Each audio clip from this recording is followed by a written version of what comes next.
So, for tonight's message, it's kind of over something that God's been talking to me about for a couple week, or for about a week and a half roughly.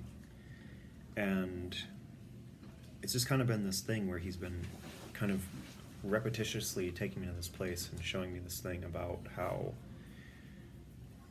you know, as Americans, we have this kind of like prevailing mindset where we want to be heroes. Like we want to jump in and save the day for everybody around us. And it's in our culture, it's in our society, it's in our individual peoples. I mean, it's what we love to watch. Marvel's huge. So we do this thing and we really value that. But the problem with it is that sometimes you can't really save the day. And sometimes that's not your fault. It's not because you failed. It's not because you didn't do enough. It's not because your performance wasn't adequate. You could have done everything perfectly, and you still lose. You could have followed every step, done every act, committed every bit. You could have walked the tightrope perfectly, and when we get to the other end, you find that you still didn't win. And that's especially true when we talk about helping other people. Because the big thing that God kept talking to me about this week was, and I posted about it on Facebook, but it was simply this line that He told me, which was, you can't defeat the demons of people who keep partnering with them. No performance, no proclamation of power, no amount of effort will change that truth. And it's not your fault. One of the really, really hard things for us to accept, in my experience, and I say that for myself as much as anybody else, is just that you can do everything right and still lose. And that's okay. Like, that's part of life, unfortunately. No, it's not. Right? I hate it. Yeah. It's like we don't like it, we hate it. Everything that we watch on TV tells us that that's not supposed to be true. And then it happens, and we don't really know what to do with it.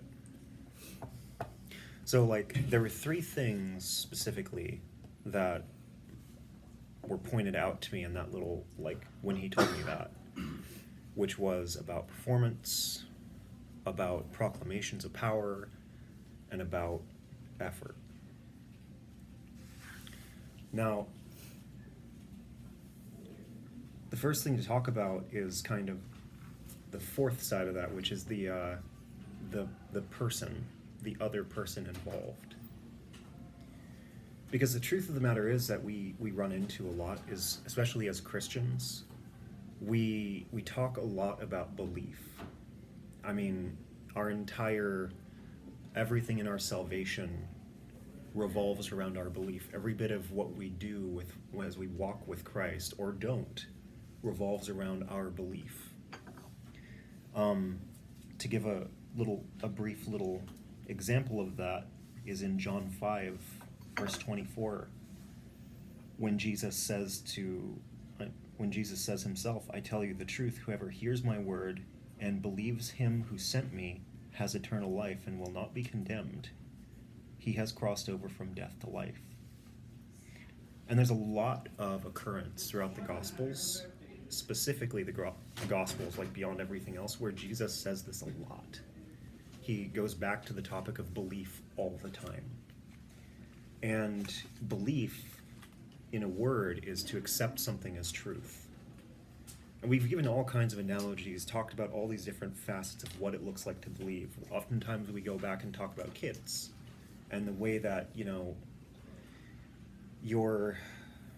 whether you have a kid or even if you're just watching a kid, a lot of them have such belief in adults as being their providers for information and so on, where they'll look at you and you can tell them whatever you want and they'll believe you.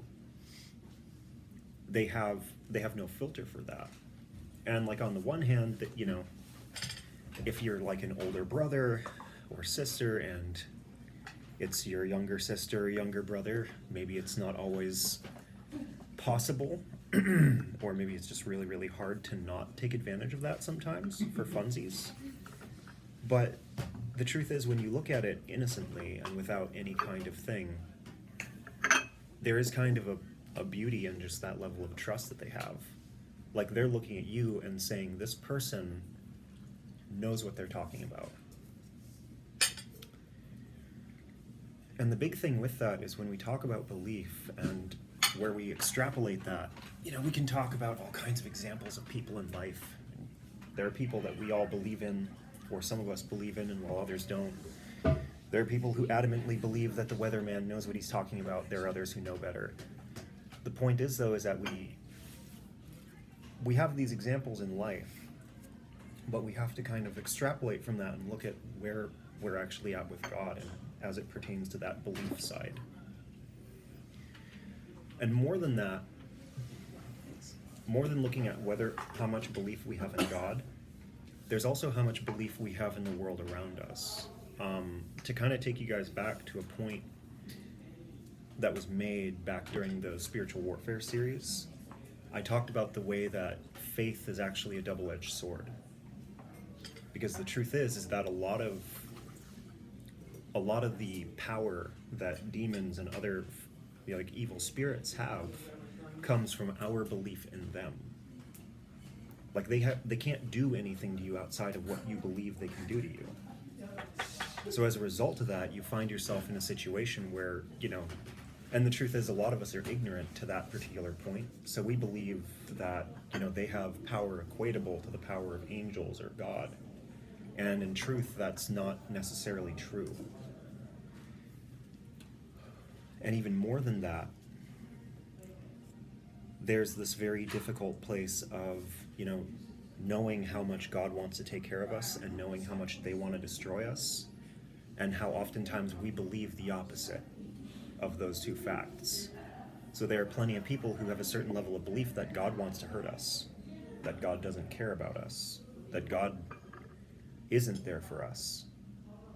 And there are people who are like, they'll talk about how they're wrestling with God, and it's just like in their opinion and what they're feeling is that he's hurting them. But what's happening in real life, if they were to really see what's going on, is they're alone. And they're just kind of going with what has been given to them by other influences, whether that's spirits or assumptions or presumptions or things that other people have done or told them. And they're just in that ring all by themselves, rolling around, hurting themselves in the process and telling God to stop hurting them. And he's standing outside the ring. It's this very real place that we all find ourselves in, where we perpetuate this kind of stuff, but because we believe that it's God, or we believe that it's whatever else, we stay there, and we keep hurting ourselves or others. And there's a lot to that. And there's a lot to the misconceptions about God and his character. Even for those of us who, have relationship with God such that we're talking to him on a regular basis, how often do we take words from him that he's told us and we twist them into something else that we believe in? And the truth is what we're doing is we're taking and applying meaning to something that he gave us that isn't there. To give you an example, and this was how he taught me about this. There was one time when I was headed to work, and I hopped in the car and I was asking him to help me understand him. And he told me, he was like, you're going to hit a lot of green lights on the way to work. And I'm like, okay, that must mean that I'm going to hit more green lights than red lights. So I drive, and I hit more red lights than green lights. But the truth is what I didn't realize, because I was counting the number of lights that I hit and how many there were, how many of each. And there was something in the neighborhood of 27 lights that I had to go through in order just to get to work. And I didn't realize how many there were on the way. But I was like, that's a lot of lights. But I got to work and I was mad. I was just like, well, obviously I didn't hear from God, because he said I was going to hit more green lights than red lights. And he was just like, is that what I said? I was like, well, you said I was going to hit a lot of green lights. And he was like, how many green lights did you hit? I was like, 13. And he was just like, 13? 13 green lights? I'm like, yeah, it's a lot of green lights. And that's when it clicked. I'm just like, I'm an idiot. But that's the point, is that we do these kinds of things all the time. And like everybody, I've had so many people who don't really have that kind of relationship with God talk about how if only God would just tell them what he wants, everything would be different. They'd go through and do it. And it's just like, you have no idea what it's like to actually hear from God. It's not actually that simple. It's actually the same as where you're at right now, where you have to struggle with what you want and not misappropriating his words to make it into something else that it's not. At least right now you can be in ignorance and make mistakes, as opposed to making mistakes because you're kind of a fool, which I know for myself I have been more times than I care to admit. But it's all this kind of stuff, and so we misappropriate his words. Other times we'll just manifest things, like we just say to ourselves, we really want something, and we just kind of like twist it in our own heads to say that that's what God's telling us to go do. Yeah. Obviously, like, because I'm angry right now, God agrees with me that I'm angry, and I should obviously go yell at my brother and ream him out viciously because he's frustrating me. There's like a Bible, and like Jesus says stuff that's like completely the opposite of that. Mm-hmm. But you know, we'll, in those moments of like heated emotion, we'll just kind of go with what we want to do. So the question though, because I know that Jesus in the temple, when people were selling things and making a mockery of he wasn't always a peaceful guy. Sometimes he was kind of a angry dude. Mm-hmm. And a lot of times I've seen people kind of, as you're saying, condone their anger, condone their response with, well, Jesus did it once, like Jesus, yeah. Oh, okay, cool. Like, you can use this to justify any action you want to. And that's exactly what I'm talking about here. Anger. Like, right. There's a difference between, legitimate righteous anger, where something really that's like... pretty much for God to do. There's a difference between like something like that really coming up in you, right, and like getting mad because you're, and like being that vicious because you're like your brother was rude to you, right, or something like that. It's your job to correct that. Right. And it's just like the probably the biggest line that I tell people, because I've heard so many people like use that line where it's like, obviously God did not tell you to act that way. Right. Obviously God did not direct you to do that. And it's one that Jesus says, where he says, judge righteously. And it was like, in the context of it, he was talking about the weather, and he's like, you can tell that it's going to rain, right? Well, you can tell the times. If you're going to judge, then judge righteously. And it was just a simple point of, follow God in everything that you're doing. Throughout the course of the Gospels, that's been his point over and over and over again.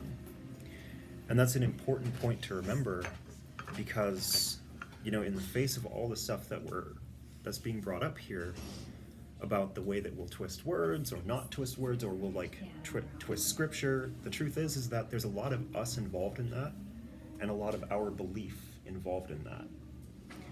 The truth is that when you boil it all down and remove all the kind of dressings, what we find ourselves dealing with is control. And our control over ourselves and our environment. Because the truth is that our existence is very much so more difficult based on when we have to face it without any control. But the thing about this world that we never really come to accept goes back to that thing about how you can do everything right and still lose.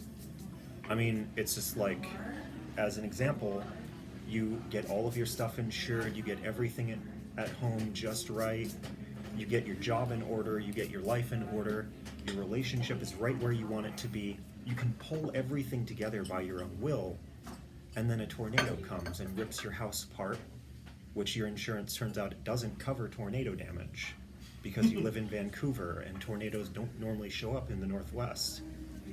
And then there it is. And suddenly you have so much damage and there's nothing you can do.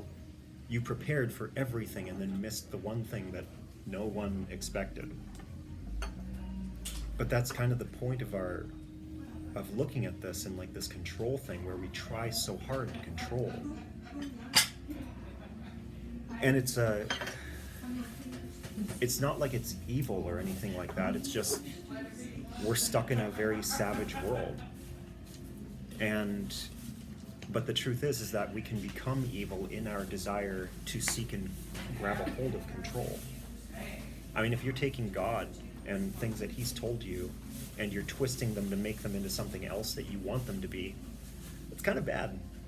Like, just real talk for a minute. It's kind of bad. And I know that I've had to face that down myself enough times where I've had to acknowledge like where I'm willing to twist God's words in order to try to make him do what I want, and how ultimately that's the same difference as like grabbing somebody else and trying to force them to do what I want, whether through manipulation or deceit or something like that. It's all bad. You're effectively trying to remove their will, which is not an acceptable thing. Which is important because when we talk about this other side of this, so for us as people and talking about this side about belief, there's this thing where what we believe in and what we continue to believe in can dictate our course in life, and it can have a severe negative effect. And as a result of that, we can become exactly the kinds of people who need to be saved, but at the same time kick the people trying to save us in the face repeatedly as they're trying to reach out their hand and pick us up. Because we're too busy laying on the ground and screaming about things to recognize that somebody's trying to help me. On the other side of that, as the people trying to help, we sometimes have to acknowledge the fact that that person down on the ground who's believing what they're going to believe, we can't help them. And that's okay. And that's not because it's impossible, but it's because they want to be there. On some subconscious level, they want to be where they're at. And we can't take away their free will. See, control on the other side of this, where we talk about the people trying to do the help, oftentimes what I've seen is there are a lot of people who will try to manipulate, who will try to deceive, who will use those kinds of tools to try to get those people up off the ground, or force even. And that also isn't acceptable, especially when we talk about God. God's got a funny kind of circumstance with us because we acknowledge that he has all this power and all this authority, and he created this world. However, he chooses all too often to not utilize that power in order to allow us the ability to choose what we're going to do. So if I go to God, to give an actual example, when in the past, when I've had this thing where like I've struggled with burdening myself with the responsibility of other people's choices. So effectively, other people did things, and I believed that it was my fault that they made the choices they made. And when God highlighted that and brought that to my attention, it was something that I needed to surrender. And then I said I was going to surrender it, but I didn't actually do that. Instead, in my mind, I kind of justified it as, okay, I give this to you, God.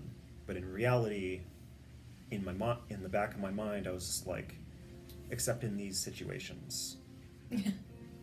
And then when they came up, it was like, well, that's my fault because of this. And it's like, no, they made choices, right? Yeah, but I could have convinced them. How were you going to convince them? Well, somehow, I could have done more. No, you couldn't. And the thing was that he kept having to bring that back to my attention.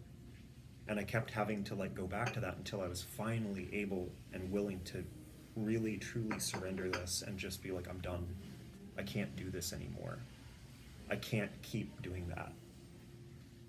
But see, in that line of thought, there were people that came along and gave me words about that. But because I had it so wrapped up in my head that I had given it up, or that I was beyond it, or that it really was my fault in this case, I couldn't receive that and I couldn't be helped.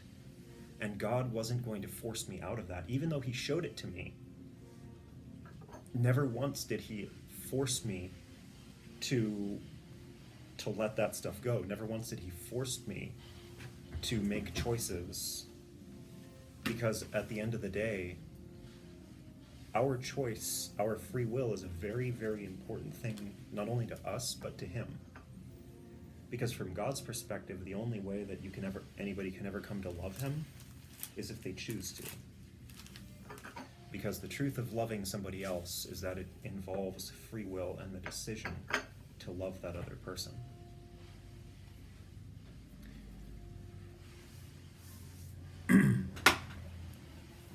So we're allowed a lot of choices, good and bad, all because it comes along with that ability to choose love or not choose love. Just as much as it can come with the fact of somebody not believing in love at all. And then they choose that path, and it's kind of a dark one. But they still have that option to give that up and pursue love. So, going back to this topic of love and free will, that actually ties in directly with the point about proclamations of power. Because the thing of it is that, like, a lot of Christians, especially when we talk about the spiritual side and the demonic and stuff like that, they're going to be the first ones to pipe up and be like, well, what about that verse when Jesus says, I believe that all things are possible through the Spirit of God, through my Father?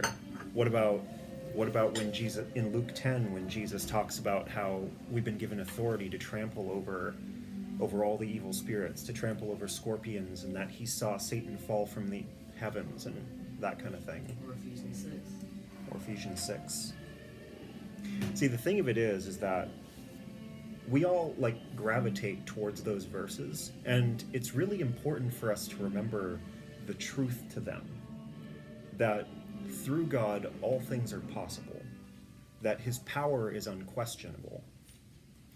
However, what we also need to recognize is where God limits himself.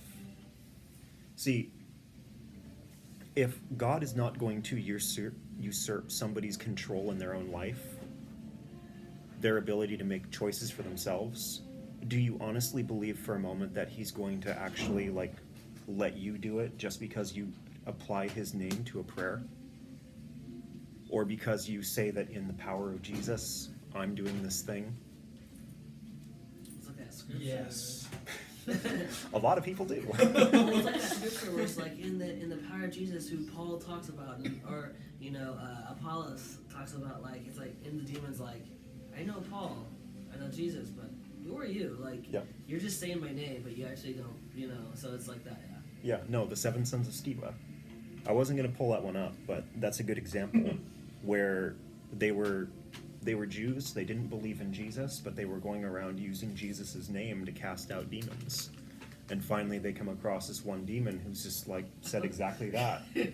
And then he proceeded, the demon had possessed a man, and then that man proceeded to beat the guys up, take all their clothes, and cause them to go running out of the place screaming and naked. It's like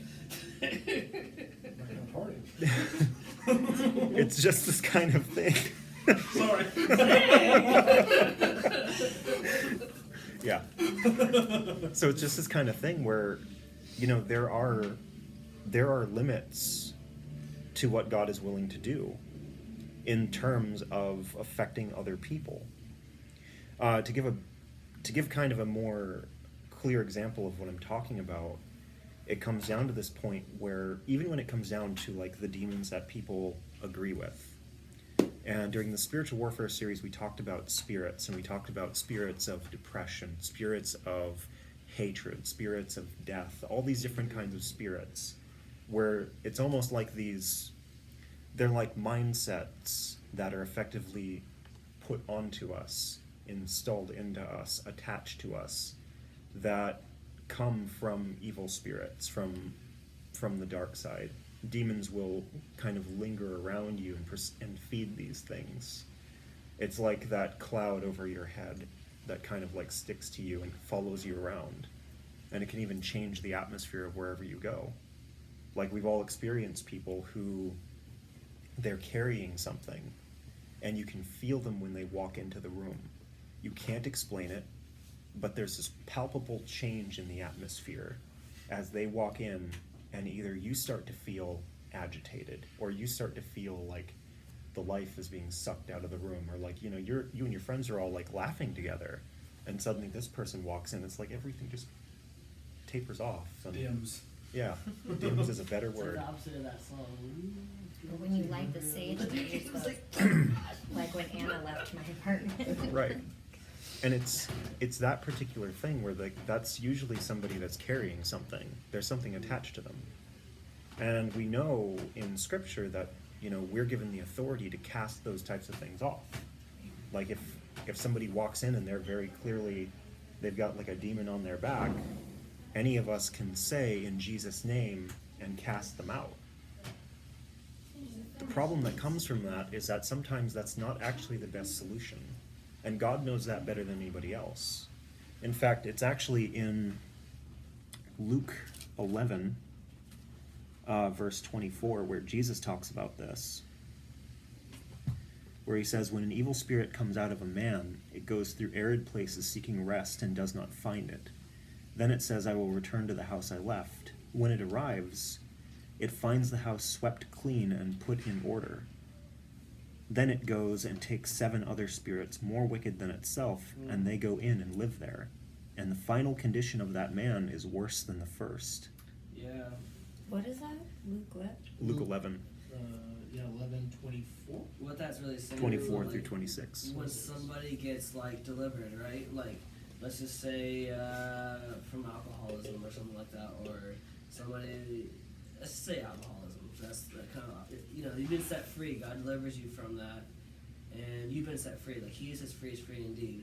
But you go back to that old lifestyle. Let's say like 2 years later, and all of a sudden like something happens where like your father dies or mother dies, and you're just so depressed. So you go back into that lifestyle. It's just going to be twice as worse as what you did beforehand, because the demons have found like, oh, this person's like, you know, they've been delivered from this, but now they're back into it. Like that's why it says like whatever you do, don't go back to your old lifestyle. It's worse than before. Like. So this is true, but there's even more to it than that. Like alcoholism or like drugs or, you know, sexual adultery, stuff like that. They're always like good go-tos for us to describe this, It's just a symptom. but it's just a symptom. Not Yes. the problem. The thing is that a lot of times, like, those issues are fed by deeper things. That's why oftentimes in this group we'll talk about things like depression and anger and anxiety and just the things. These are the things that feed us and drive us towards those coping mechanisms. And the thing of it is like, if somebody's like anxious and carries an anxious spirit, you know, and they're beholden to that, you know, freeing them from a demon that leads them towards the alcoholism that they've been using to cope with that. Like, of course it'll, you know, you can cast that demon away and that's fine. And they'll be free for a minute, but that anxiety is still there.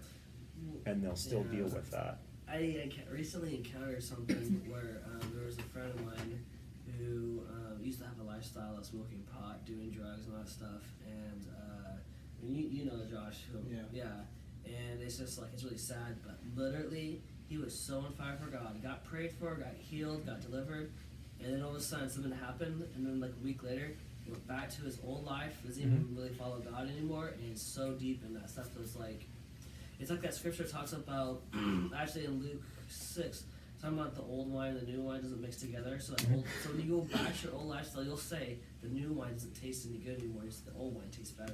Right. So it's also the fact of like you leaving your faith. So like it's very important you don't, because once you do, it is very hard. Like it's like you saw the light, you tasted the light, you taste and you see it. But when you go back to the world and you go back into being living in the darkness, it's so much harder. It's like it's better that you've never been born in a sense, like because you saw what was good. It's like, why? Why would you? Once you taste and see that he is good, like. Because the problem is that was just the symptom, and Yeah. people, like, it goes back into last week what we were talking about as far as you know, how the certain churches turn people away because they're not necessarily, like, it's not support. I mean, you can just tell people, oh yeah, this lifestyle's great, and they can see your, like, Facebook facade of everything existing. Right. But at the end of the day, do you have that support? Does that person have the support to keep going? Well, yeah. It's like, you know, if you're not hanging out outside of church, if you're not actively meeting, if you're not literally helping somebody up while they're going through this thing and messaging them and making sure they're okay and being okay that they're not going to message you back for a day, but checking on them and being compassionate towards them, saying, hey, yeah, I know you failed a little bit, like, you know, because that's what you told me. It's not my job to judge you. I'm just here to support you. Because I realize things don't happen in a day. If you're not going to be the support to somebody, don't just tell them about your great lifestyle. Right. You know, and that's what a Yeah. lot of church people actually That's the do. sad thing too, is that a lot of it's about performance. They'll have a really good stage and everything, Oh yeah. but it's like really like when you're on fire for God and you've been there and you've gotten help and you've seen that He's so good, like my friend. Mm-hmm. He was actually somebody who I really looked up to. He was so on fire. Very inspiring. Oh yeah, way on fire on me. But all of a sudden, one week he died. I don't know what happened exactly, but it's like completely 180. Went back to his old lifestyle, and I've tried talking to him. Multiple people tried to, Mhm. prayed for him, and that's why it's like it's so much worse once you go back into that lifestyle. It's Well- really shocking. Well, too. maybe he You just never felt think about like it, you know? you only looked up to him during his good time, you know, and that maybe if he made a mistake, you know, like nobody told him, oh, hey, I'm still going to look up to you even though you just made a mistake, you know? Like, we're all human, we all make mistakes every day. Yeah. Like, you can act like you're all holy and righteous and all sorts of stuff, but at the end of the day, you know, sorry, you've probably made a mistake and not even realized it. You know, so if people don't know that you're still gonna, like, support them and look up to them in their bad moments, then, you know, it was never really, I looked up to you. It was only like, let me see your facade. I look up to that facade. That's why everyone has a Facebook. Like, is that me? Facade look, right. So I'm gonna dial us back a little bit here. So, a very important thing to actually take away from that story, because you're right, like it's hard to get back once you've turned back to that old lifestyle. That's like, And that's because like there are, when Jesus talks about these other spirits that they bring with them, that's one of the most common like things that the enemy does is if they can get you back into that dark place, they're going to surround you and they're going to start telling you about how, well, look, you were with God for however amount of time, and this is where you ended up, right back here. And it's just like then they just compound that shame and that guilt and that despair and different things like that, and even like pride, you know, whatever it takes in order to like take you to places to keep you in darkness again and bind you there, they will do that. And it's like, it's why it's important for us to look at these kinds of stories, because it's a sad story, yeah. but it's also something that we can learn from and even see a lot of what Jesus is talking about here. And whatever it was, like, it's a hard thing to go through, the loss of a family member like that. Oh yeah. And it's true, maybe he didn't have enough support, maybe it was a lot of things, but I don't know that. Well, it's like my friend when he first became a Christian. Like he would take his Bible, and he was at this his work at like I forgot what it's called by the movie theater, but it's crazy like the most like what do you call it like strong-willed like atheists, like people who used to be Christians, and they say, oh yeah, I used to go to church, I used to go to be a Christian, I read the whole thing, like, and they would say they don't believe in any of it anymore. Like it's like that kind of thinking is like. Once you've gone and tasted it, it's good. Like it's just it's true that it's so hard. And then not just that, like it is definitely it's heartbreaking. People don't get the help they need. They don't get support that they need, and it's kind of like yeah. We get back on track. Go for it. But if I may Go for say it. something real quick. Kind of to springboard off of that is, I have a friend of mine, or I grew up very conservative Christian in like a town it's all I knew. I had only Christian friends, and it wasn't until after I left and I saw some of the people that they were my friends. I left the church and now I was scum to them. I was, oh yeah, you're this idiot that you tasted the light. You were this prayer warrior and stuff. And I was disowned by a lot of my friends and family because I was no longer of that mindset. I was still loving people. I still loved. I still had the foundation of the faith of being a servant's heart. But now I was no longer in their club. Now I was no longer worthy of their affection and their attention. And so that's something that I would warn you against. You being of that mindset, because you know what? Oh no, I don't think of people like that. Like Right. Because like I said, my friend, it's not just like him. But I think I don't know why I can't think of this. There's other people I've come across, and it's just like it breaks my heart. But I mean, it's not like it's grace first, true second. So like I still love that person. I still care for them. I don't think they're scum or anything, and it's just that like what I was trying to imply was that scripture, Right. What he says, like it's like you tasted and seen, but you turned away. Like it. Okay, one It's last not thing. the end. Like so, Right. like walk your path with them. Like help Right. them along. Last thing I'll say is the scripture is that when Jesus was baptized, it was right then. And there's like even documentary, like you've seen Furious Love. People who get baptized and receive Jesus, it's not like people always keep thinking it sounds like Christianity is a cakewalk. It's not. It's a battlefield for Right. your soul. Like you're going to get tempted. You're going to like when I started becoming a Christian, I started getting negative thoughts, curse words towards the Lord.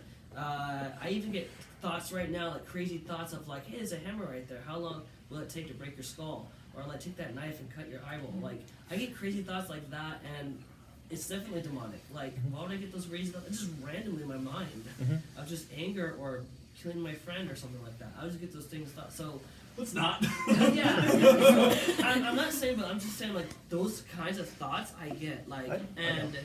Everyone It's has a them. battlefield. So like, I'm sorry, I don't mean to like make it sound like I'm against you guys. I love you guys. Are you Like, saying I know that we already have those thoughts or something? No, it's It's crazy. It's I know. because we But it's literally just covered Sharpies away from this. him. But it's always like, I'll you take strive a for walk. grace I'll and not confiscate this for perfection. Oh Right, yeah, right. You know? it's never perfection. Like, I mean, what you want is that relationship with Jesus, who's there for you. But it's a war zone. When Jesus, after he got baptized, 40 days he was in the wasteland. He was tempted in all ways, and that's why it's like, it's not a battlefield. Like I said, Furious Love, that movie, like just shook me. Like when I watched that film, like they were in Africa, and right away, like people are screaming and they're foaming at the mouth, like they're getting demonized. Right there, like they're yelling, saying things that. Yeah. They're, so anyway, sorry, I could go on, but No, like, I'm sorry, like I don't mean like it. Like, No worries. Like, Good tangent. But yeah, back to it. Thanks. yeah. Good talk. All right. Yeah. Your But- thing is you don't want to make too talk, so you're alright. But I do gotta get So- rid of that's already past the night. Just to clarify something, it's like when we went over the spiritual warfare series, we talked about the point that demons do project images into people's minds. Mhm. Like they Every do that. thought is your own. It's exactly. Sometimes those thoughts are not yours; they're just things that have been put there, and that happens. Yeah. And it's just like this is all part of that, like talking about the spiritual warfare side of it, because there are a lot of things that we really don't understand about it. And the truth is that a lot of people, a lot of Christians especially, have a very, very, very, very, very like kindergarten level understanding of something that takes a lot more than that. So like another verse we're going to go over in a moment is out of Mark, where like the disciples come against that spirit that they can't cast out. Oh yeah. And Jesus tells them that it can only be cast out through prayer. Fast. And that was the point, was that there were elements of their belief that held them in a place where they couldn't actually like stand on the power of God to be able to do this, and this happens. And like in that particular vein, there are things where we don't understand that sometimes we shouldn't engage, because it's going to be worse for that person to cast that off, because at the end of the day, in their heart of hearts, they're not ready to be done with that. And that's even what I was like trying to get to here with this particular passage, like why I bring up like depression, anxiety, different things like that. Those deeper internal things that like drag people down. So they're already down when they choose to pursue whatever sin. Oh yeah, I was just giving as an example of like Oh no, when you get like, let's say like you're like for me, I used to be addicted to video games, but the farther away I stay away from it, the less it has a hold on me. Right. But if I go back to it, like I really spend a lot of time into it, it's gonna take me down a tunnel. Like, oh wow, I started buying more and more, and like what I've learned from a sermon, life is like TiVo. The more you want something, the more it'll be advertised to you. It's just like Right. Netflix. You want something. But like just why like, is it that they have such a hold on you that even now when you go back, it's so hard for you to say no? Right. Like, what is it internally that you're trying to get away from? It's life sometimes. It's also just the adventure in it. I mean, I've that. I mean, what that's what I'm just saying. Like things that like you stay away from. It's like what sermon was I said. Once the old is past, the new has come. So when you choose to do the same lifestyles of an old person, you gotta leave the old person dead. You know, don't go back to it because God's called you to a new creation. So new you, like you know, it's walking in a different way. And it's like you know, you gotta walk in His way. Right. So you're saying being the hero, like being, you know, playing video games and stuff, like, yeah, you're in life, you're kind of this random schmuck. You're NPC, you're going through life, you're starting to pay bills and stuff, and, you know, you're a cog in the machine. When you're playing video games, you're the main character, you're the hero, you know, and like you're saying, it's, you know, we are kind of addicted to being that main character, being that saving the world one butt at a time, you know?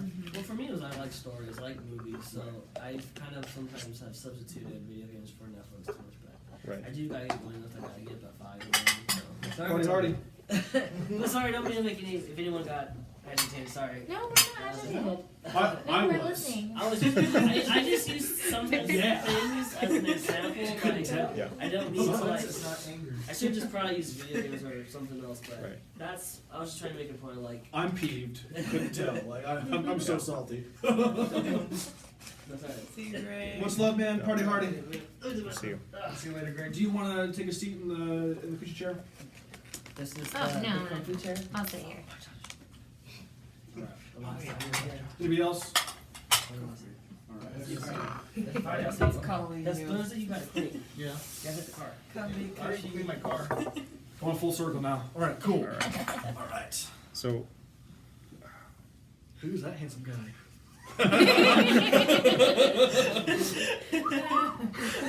Oh, he's blushing. He's blushing. yep.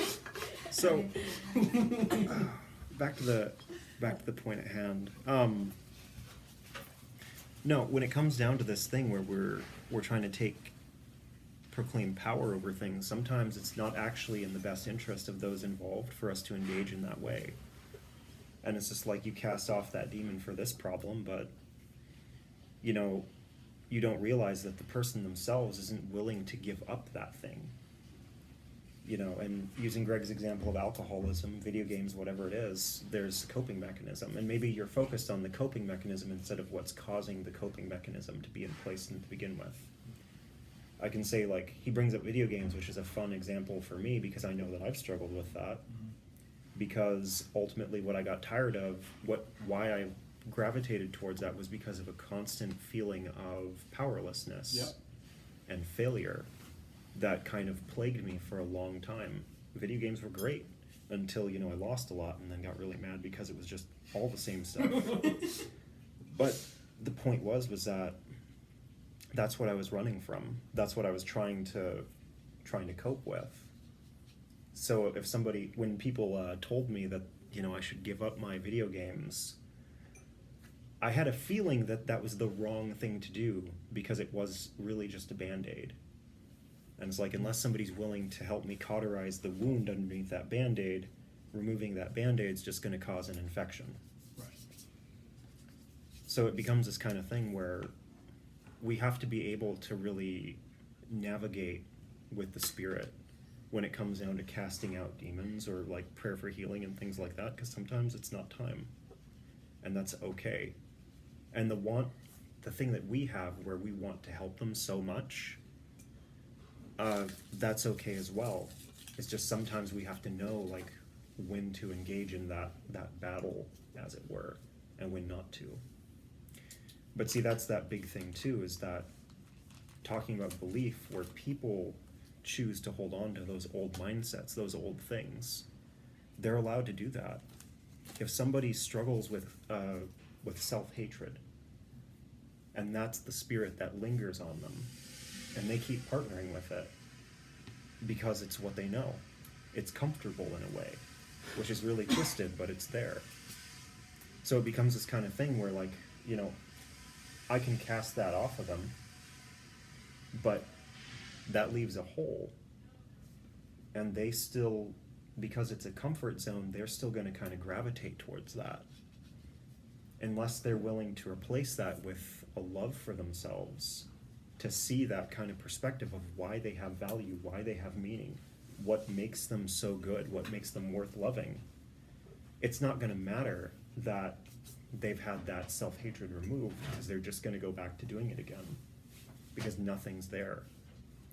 I was talking to Josh last night, I think, about when I was healed of depression, and like it just felt like there was a hole in my personality, and it was there for, you know, I'd had depression since I was just a little boy, probably like 3 years old, and when that was released at 25, there was a lot of my identity in person that was wrapped around that. So that was gone now, and it was just like, well, that's a hole. And I could feel it. Like, it's hard to describe, but it was distinctly this feeling like there was a hole in me. But After you were cured of this stuff, or after I was cured, yeah. Because So- your identity was the whole, yeah. Yeah. So I realized very quickly that I'm like, okay, well, Meant to be snarky. obviously, My brain is. I got you. Okay. Good talk. obviously this is something that's meant to be filled with something else. So I had to like lean on God for that. So that was able to be filled, and I was able to be free from that for a time. Working in the church has its own rewards, and depression is one of them. That's reward is depression? Sarcastically, yeah. Okay, right. I missed that joke. Like, alright, cool. Yeah. But that's the thing, and that took like a couple of years of being broken down to get back there. The point is, though, is that, you know, it's just that same thing. We can proclaim power, but sometimes we don't actually have the power that we're trying to proclaim, and other times maybe that power isn't going to be best used in this situation. And that's why it's important to be close. I mean, if you're trying to use God's name to cast out demons, you probably want to be close to God anyways, and at least you will be. But, you know, you also can't take the blame for it when, you know, it doesn't work the way that you think it will. Because it's not your fault that that person's choosing to continue to live that way. It's also maybe not your fault that you don't understand that you're trying to control this stuff.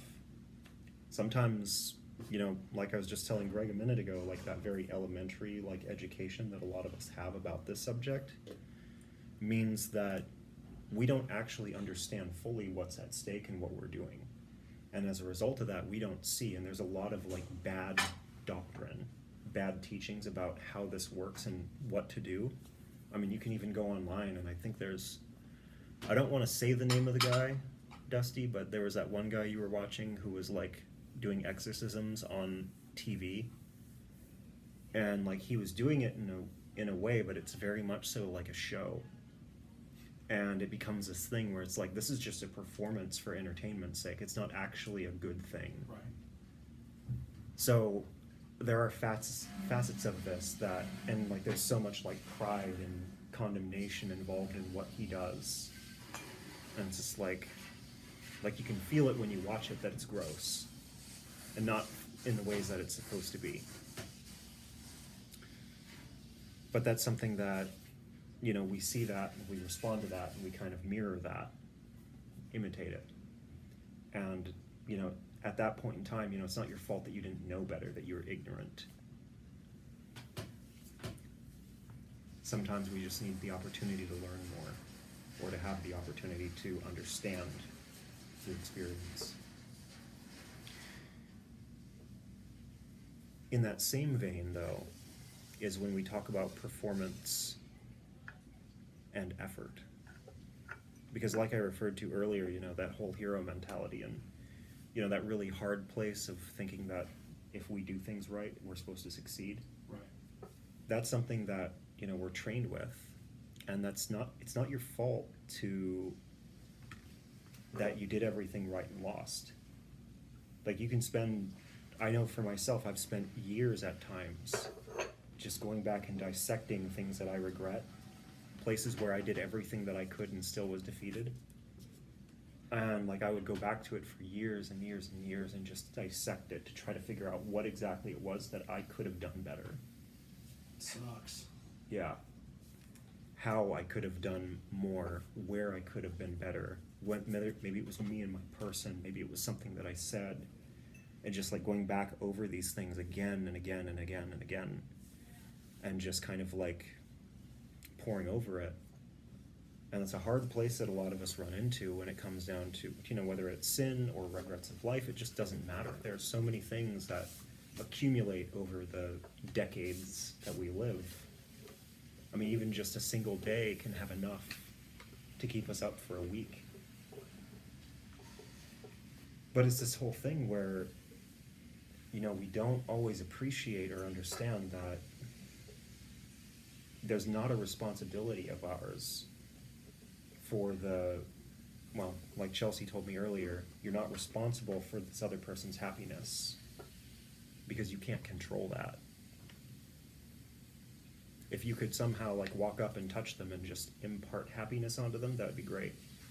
And like there's a whole spiritual gift involved in that, but if you don't have it, you're not going to do that. And it's like, and even then, you're only going to do stuff like that when God directs you. So it's just like, it's an awkward place to sit. So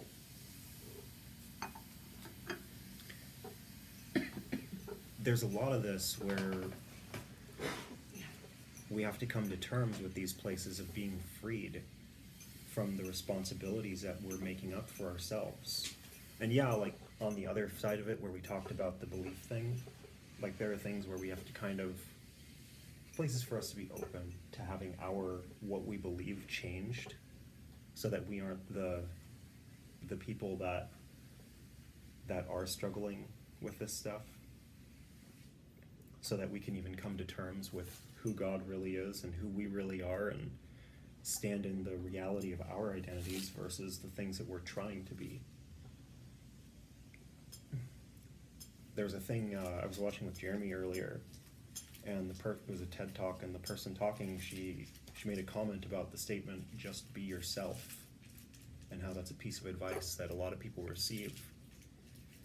And how oftentimes, like, she was commenting on how the fact that it makes her smile every time somebody says that, because the word just implies that it's an original statement, that the other person it never even occurred to them to actually do that.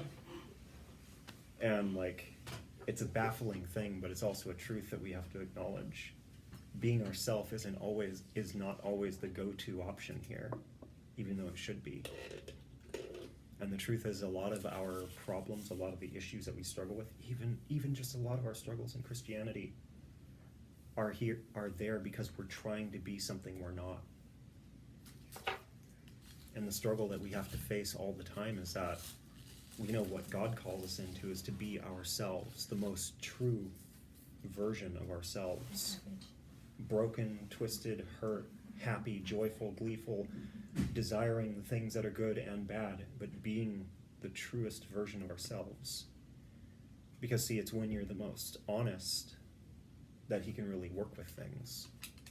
There are so many times in my life I can think of where that has been God's word to me. Be honest about who you are or where you're at. Be open with me about what I'm doing, about what's going on. Where I've been just angry with Him, but I kept trying not to be because I didn't want to I didn't want Him to smite me, I should say. Because I was worried that I was going to make Him mad because I was mad, or that I was being prideful because I was mad, or that I was being entitled because I was mad. And so I buried it and tried to hide it and tried to control it. And then finally, when I was willing to actually bring it up and say the truth of what I felt, I was able to actually be free of it finally, and even move on and develop a closer relationship with God, ironically. it's important for us to be able to be that most true version of ourselves, ugly as it might be, unpleasant as it might be, even though it might be everything that we don't want to be. Sometimes we just have to acknowledge that we're everything we don't want to be. Well, sometimes being yourself, though, like in this society, like, or in our group, our city, has its own definition, though. Mhm. You know, and that's not the definite. Like, it's not defined. You know, you're not defined unless you define yourself, right? But people, you know, don't have that, you know, hand up, that opportunity. You know, and when you're talking about that, all I was thinking is like this group is like, you know, you can come as you are. Like everybody's meeting each other where we're honestly at. Mhm. But it took some breaking points in order to get us here. Mhm. And people don't necessarily, you know, outside of here recognize their breaking point or recognize that little piece, you know, is just being peeled off little by little. So they're focusing on that pain instead. And so their definition of honest is completely distorted. Mhm. You know, so it takes just like reaching out. Yeah. Well, sometimes even that distorted version of just where they're at, sometimes that is something to be addressed as well. Like, it ultimately comes down to your perception of where you're at, because there are people who, you know, they're angry at God, for example, and they're blaming him for things, and it's all their fault. They've made the choices that they've made. The truth is that they are responsible for things that they did, but they're blaming him or other people. So their truth is already distorted. But if they come to him with that distorted truth instead of trying to make it something else, then he can address it. Well, I get that, but I mean, I don't know what I'm trying to ask. I'm trying to ask how you like get more people into that. Is it just kind of like in this situation, like Oh, you know, no, it's just like hard in you just general. bringing. Like, it's hard for us in general to do that. Yeah. Like, it's not as simple as like, oh, come to this group or whatever. This is more of a general statement of even wherever you're at, anybody wherever they're at can do this. It's just if they're open. Oh yeah, open. One thing I miss about church is that the fellowship, like kind of this kind of thing is like, you know, even though I'm no longer like devout, this kind of stuff and this kind of like check in is awesome. Mhm. You know, I know you were saying about being able to hear and stuff and being your true self is. Recently, there's been some issues where like I don't know I'm not allowed to be angry. Like you kind of feel shame. You kind of feel that high shame. Like my pain, my suffering makes it worthwhile. You kind of have that tall, dark, and brooding kind of mentality where it's everything's your fault and like, you know, you're accused of certain things and, you know, being unfair to yourself and not knowing when to kind of push back and when it's your idea to push back versus when it's, you know, your preconceived notion of pushing back. Again, where it's just anger, and it's tough to find out what's you and what's not you and what's honest. So I get you there. It's tough. Yeah. No.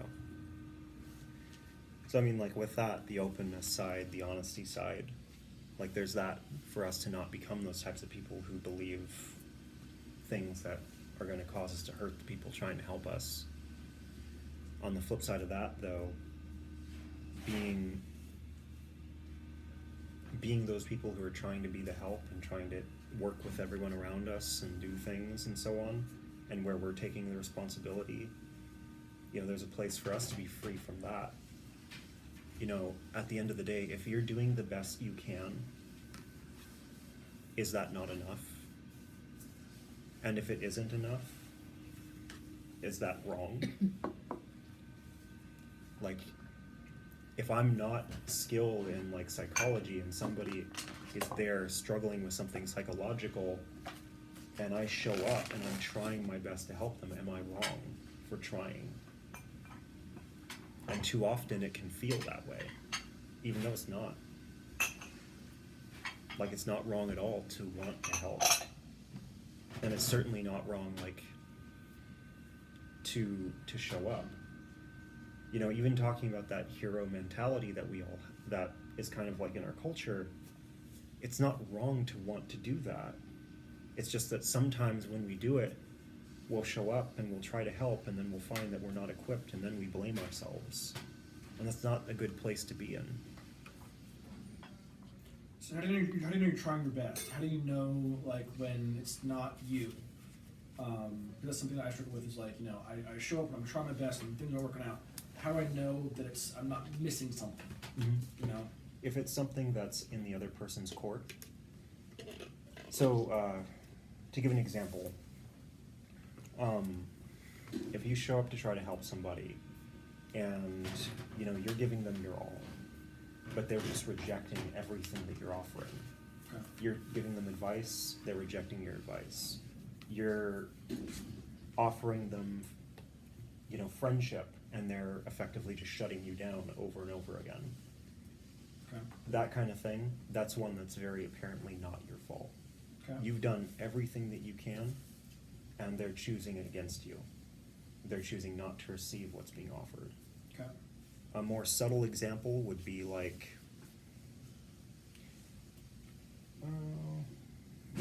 a more subtle one would be something where like you're doing the best you can. You're busy like with a bunch of different things all at one time, but you're still showing up to try to take care of this person. And then, you know, you show up late one day, and suddenly they take that one occurrence where you've been late once, and they take that and become the kind of thing where you're always late. This is your fault. Right. You showed up late. This is your fault. But I'm here. Exactly. But I'm here, and I've been here for you so many times. It doesn't matter because you've been late this one time, and as a result, it screwed me over, and now that's on you. Also things you can't control, you Right. know? You can't control traffic or, you know, stuff like that. It's Right. like, Those are I other. try to. Should have left earlier though, you know, let's say a Yeah. lot of employers like, should have left earlier, should have left like an hour earlier and be here half an hour before your shift starts. Well, dude, I'm not gonna not get Yeah. paid for this, like, Right. no. It's like, or like just something like, well, like the whole like a sinkhole happened. Like I can't control that. I had to divert, and then the roads were blocked. I had to go through the freeway. Oh, freeways are always jammed. Yeah. So I'm sorry, I'm late an hour, but it was chaos. Yeah. I cannot control. I mean, unless I hopped in a helicopter somewhere along the line, stole that, and 'Cause it flew just it happened. over traffic, Why then didn't maybe you? I could make it. Learned how to teleport. So it's just like, Yes. that's a more subtle example, one where it can be twisted to become your responsibility, and you can even see it that way. But the truth is not that. The truth is that it is something where, again, it falls to circumstance, it falls to, it's a one-time thing. It's the one time when, in all of your doing your best, it's the one time you didn't get it quite right. And like, you can either take that as, they'll take that and try to make it like a part of you, and in truth it's not. Okay. So you earlier mentioned like control, Mhm. and part of the thing is recently, you know, I've been trying to find more control in my life. You know, because part of the thing is you can't pour from an empty cup. You kind of got to take care of yourself first before you can spread that light. You know, be the salt and light in the earth. Right. And so part of the thing is there's been some insecurity as to, you know, I've been trying to level up and get financially secure or get certain things, and it's not working. And it's been frustrating because like I don't know if it's something that I'm missing, if it's something that I can't resolve now. You know, what's the root cause, and how do you know if you're, because this is not me trying to be there for somebody else, this is me trying to be there for me, Mhm. so in turn I can be there for somebody else in the future. Right. So when you're trying to get your life in order and things aren't progressing, let's say for the past 5 years, and you've been trying to be patient, trying to see things, again, count your green lights, count your blessings. Yeah.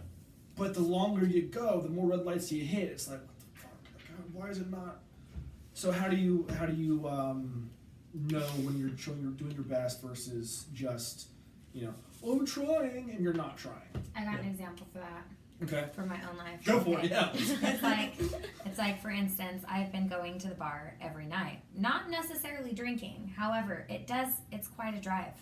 You know, I'm going to Vancouver, I live in Portland, and then I'm driving back and I'm doing all these things, like, and when I do drink, even one drink, I know you could still get a DUI on one drink. Right. Okay, but I'm still driving across that bridge. Do you think I'm doing the best I can when I haven't even done laundry in a week? No, I know I'm not doing the best I can. And I'm still like being like, okay, but I know I'm not doing the best I can. Okay. So it's that moment where you're like, okay, this is my responsibility right now, because what do clean clothes mean? That you can go to work looking your best. Right. maybe you'll meet somebody there that has a connection that is going to get you to a better place. Being open to that. Are you going to be open to that when you're concerned with dirty clothes? When you're concerned with how you smell? I mean, I do have clean clothes, obviously. Right. But The but sniff it's test just- works. The sniff test is great. Yeah. It's So, I not mean- that bad. That's that little defining moment.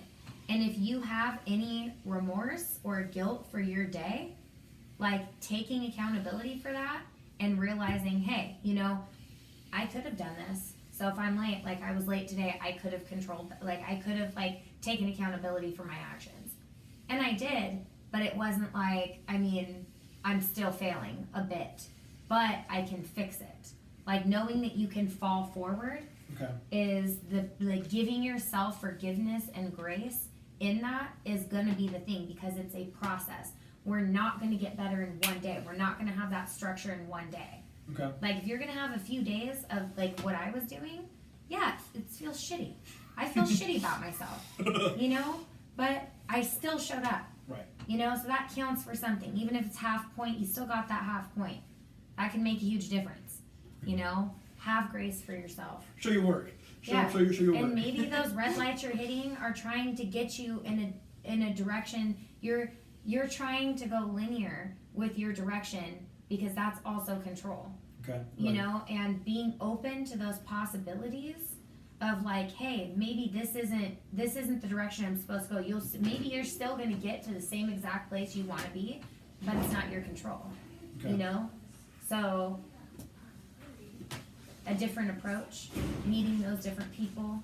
You know, like you showed up here today. Maybe it might lead to something. Right. You know, connections, like you're connecting with a different group of people in a different state. You know. Well, actually, coincidentally, you mentioned that the red lights and stuff is, you know, kind of, today's 9/11, and I saw this thing back in the day where somebody was complaining about traffic. They're going to work in the Pentagon, or the Twin Towers and stuff, and every red light, you know, coffee takes forever to get, and all these things kind of pile up, and he's late for work. But being late for work that one day saved his life, Mm-hmm. and it was kind of cool how, like, you know, even kind of be thankful for the setbacks, thankful Yeah. for the Black Keys make music too.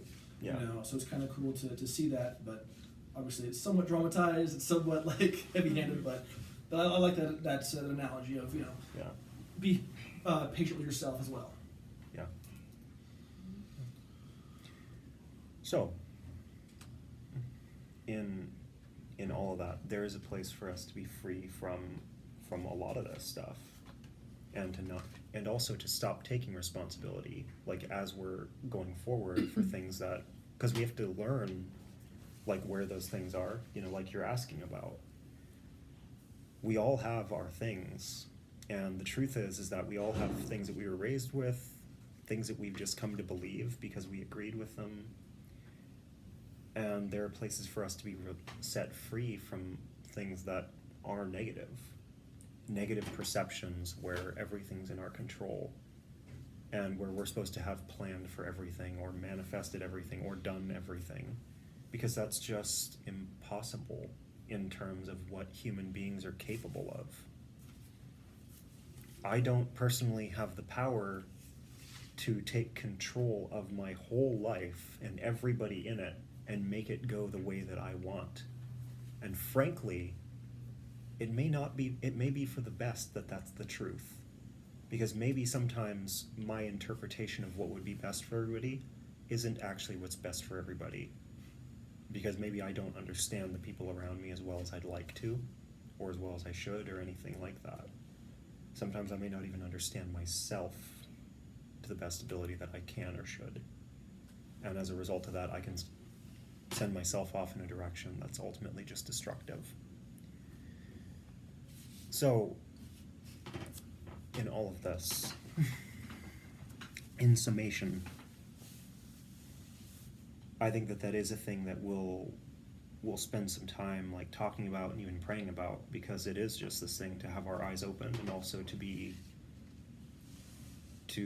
free of these things that we're holding, where we feel ashamed of or guilty of, because we're either not doing as well or haven't done as well in the past, or where we're still blaming God for things that, you know, he didn't even do.